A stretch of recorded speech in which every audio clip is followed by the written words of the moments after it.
we both have the light of Jesus behind us, and we both needed it badly. Because even though you finally had a bad fucking week and finally scored 3 fucking points, I scored 4. Hey, you gained a point, okay? Small victory. That doesn't help me. What is going on, guys? Week 8 of Nick's Picks is here. I am joined, as I am always, by Ben. Ben, week 8 is already here. It's the trade deadline week, so some big moves potentially to happen between when we're recording this and when these next games potentially happen. So far, the only big trade that's happened is Bird from the Titans. Bayard. Sorry, Bayard. Going from the Titans to the Eagles, the rich get richer, what fucking ever. But Ben, it's week 8 of the NFL season. As said in the intro, we both had a shitty week. How you doing? I don't know. I mean, I don't know what's worse, me being sick right now or just looking at how we did last week, because both were kind of bad. Ben's sick. I have an ear infection. This is just... We're just hobbled. These last 2 weeks of the NFL season have been fucking weird, and it's just making this whole season just seem as wild as ever. And it's really not all that wild of a season. No. It's just these last 2 weeks. So let's get into this week 7 recap. It started Thursday night with the Jaguars going up against the New Orleans Saints. And boy, the Saints had a shot. Monroe, or whatever his name was, dropped a ball in the back of the end zone. The Saints a chance to tie the game or potentially go for the win on a 2-point conversion. But regardless, they dropped the ball. Jaguars go on to win this game. They remain easily on top of the AFC South. Moving into the Sunday games, the Giants managed to get a win, 14-7. 14? Really? 14-7? And the Giants had plenty of opportunities to score in this game. We had a Barkley fumble beside the 10-yard line or something like that. We had a Graham Gano missed field goal. We had multiple opportunities. Regardless, Tyrod Taylor played a good game. Giants played a pretty good defensively game. And the Giants are now 2-5 on the season. Yippee. Now, there are a lot of upsets in this week. And this one wasn't an upset, but this is definitely the weirdest game of the week, like by far. The Browns managed to win this one 39-38, managed to win this one. There were some bullshit calls at the end of this game, and I think even Browns fans understand that. But at this point, we just have to understand that these bullshit calls are going to happen to everyone with no rhyme or reason behind them. They're just going to happen. And unfortunately for the Colts, they were on the bad side of this. The Browns don't look great offensively at all. Their defense is spectacular. PJ Walker's not the answer. I don't know what the fuck is going on with Deshaun Watson. But yeah, the Browns still managed to win this one. Buffalo. What's going on? Okay, they play Tampa this week. I haven't put faith in them. They play Tampa this week. I'm probably going to pick them this week, but you lose to Tampa. Guys.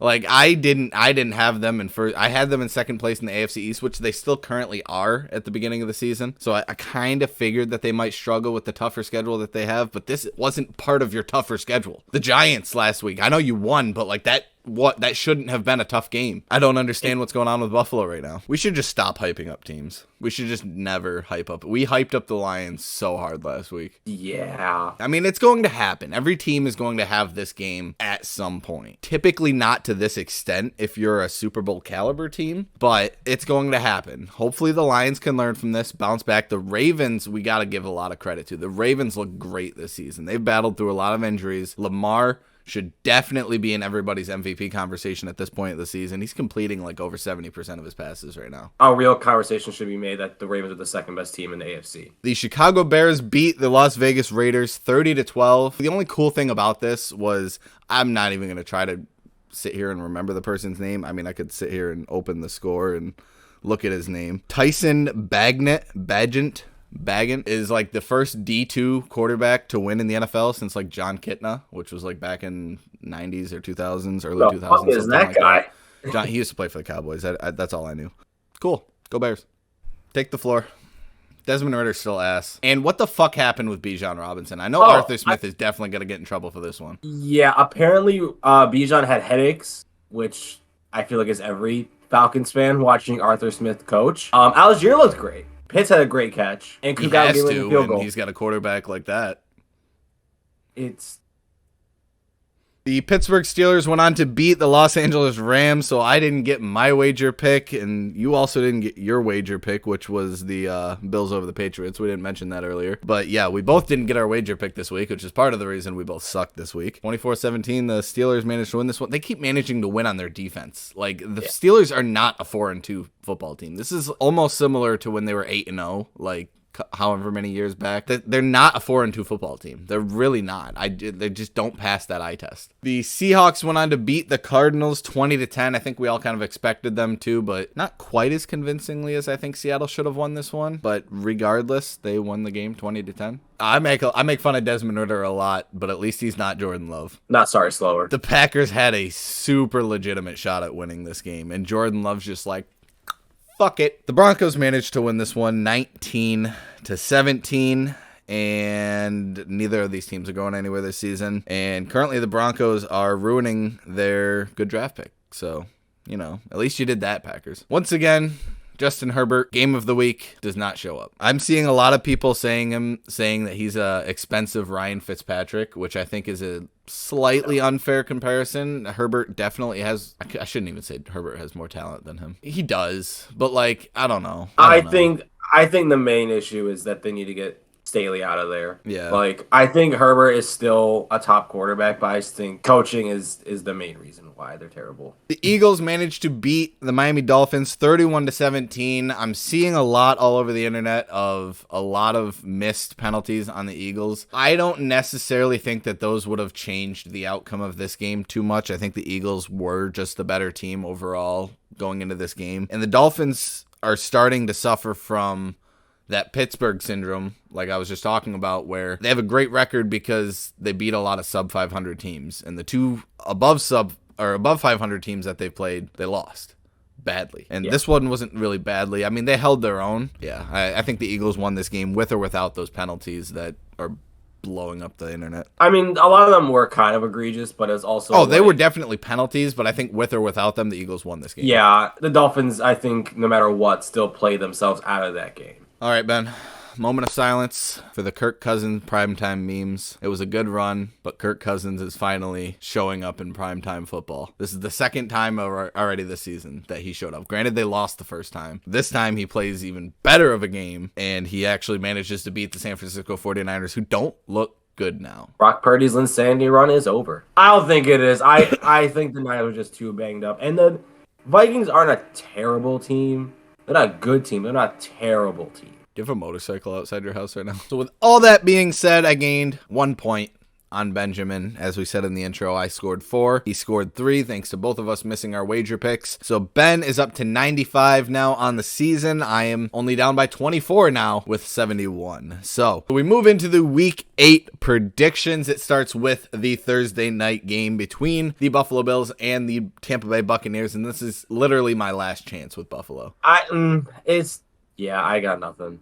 I got nothing. If they lose, that's like 3 weeks in a row where either they lost or they look like dog shit. So we move into the Sunday games. We're going to start right with it. You are probably shocked by the scores that you see below. The fact that one of us is picking the Giants and it's not me. I'm sorry, but like there's been nothing that's convinced me that the Giants can move against any defense. And the Jets defense isn't just any defense. It's been a great defense pretty much all season so far. The only reason the Jets are 500 so far this season. I have it close at least. I only have them losing by a point. I'm at least going to win in something. If the Giants win, I'll be happy, but I'll lose the pick. If the Jets win, I'll be sad, but I'll win the pick. So like, you know, it's a win-lose situation regardless now. I think at this point, like, I mean, I don't believe in either offense. I just believe slightly more in the Giants defense. That's the main takeaway. Really? The Giants defense is good, but like not slightly. I don't know about that good. There's going to be a lot of similar picks, so we're going to fly through some of these. The Dolphins play the Patriots. Come on. Nope. I mean, I know the Dolphins lost, but come on. The Jaguars go up against the Pittsburgh Steelers, and I know I talked about the Steelers defense being able to keep them in games a lot, and the Jaguars offense hasn't been spectacular at all this season, but we're both going with the Jaguars. I don't believe in the Steelers team. I don't. I just need Calvin Ridley to have more than one catch at 5 yard, please. All right, moving on to your week. I actually thought that you would be done with the Falcons and pick the Titans, but the Titans are kind of also maybe in tanking mode, and potentially by this trade deadline, Henry or Hopkins might not even be a Titan anymore. So we're both going with the Falcons on this one, but you can give your little 2 cents here. Arthur Smith revenge game. Yeah. He doesn't even want Arthur Smith. Bijan, at least please play. Like, I know we all get headaches with Arthur Smith being the head coach. Please move on. Please move on. We do move on to the Texans going up against the Panthers. The Panthers still winless. This is probably their best shot because the Texans are kind of one of those, like, are they really this good? Are they, they still the same Texans? You don't really know. It's so 50-50. Probably the Panthers' best shot, but we're both going to take the Texans on this one. Yeah, I mean, I'll get more into it on my 2-point when it comes to the quarterbacks, but...